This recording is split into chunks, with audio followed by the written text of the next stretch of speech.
Ram Charan latest movie ధృవ release కి ready అయిపోయిన విషయం తెలిసిందే. ఇప్పటికే సెన్సార్ కూడా కంప్లీట్ చేసుకుని యుఎస్ సర్టిఫికెట్ సంపాదించేసింది ధృవ. డిసెంబర్ 9న విడుదల అంటూ సోషల్ మీడియా సాక్షిగా మెగా పవర్ స్టార్ చెప్పేశాడు కూడా. అయితే నవంబర్ ప్రారంభంలోనే సాంగ్ ప్రోమోను వరుసగా ఇస్తూ హంగామా చేసిన ధృవ ఆ తర్వాత స్లో అయిపోయాడు. ఈలోగా దేశవ్యాప్తంగా పెద్ద నోట్ల రద్దు వ్యవహారం సీరియస్ అవడం, ధృవ రిలీజ్ డేట్ పై సందిగ్ధత నెలకొనడంతో ప్రమోషన్స్ విషయంలో గ్యాప్ ఇవ్వాల్సి వచ్చింది. కానీ ఇప్పుడు మూవీ రిలీజ్ డేట్ కన్ఫర్మ్ కావడంతో థియేట్రికల్ ట్రైలర్ విడుదలకు ముహూర్తం పెట్టేశాడు రామ్ చరణ్.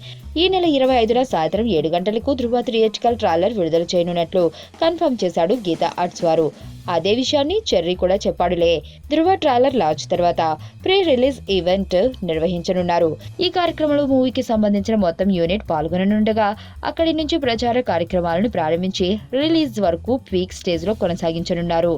చెర్రీతో పాటు హీరోయిన్ రకుల్ప్రీత్ సింగ్, విలన్ అరవింద్ స్వామి, దర్శకుడు సురేందర్ రెడ్డి, సంగీత దర్శకుడు హిప్ హాప్ తమీజాలు కూడా ప్రమోషనల్ యాక్టివిటీస్ లో పాల్గొనేలా ప్లాన్ చేసినట్లు తెలుస్తుంది. నీ స్నేహితుడు ఎవరో తెలిస్తే నీ క్యారెక్టర్ తెలుస్తుంది.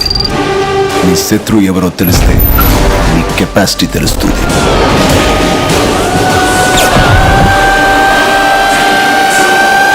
నా శత్రుని సెలెక్ట్ చేసుకున్నాను.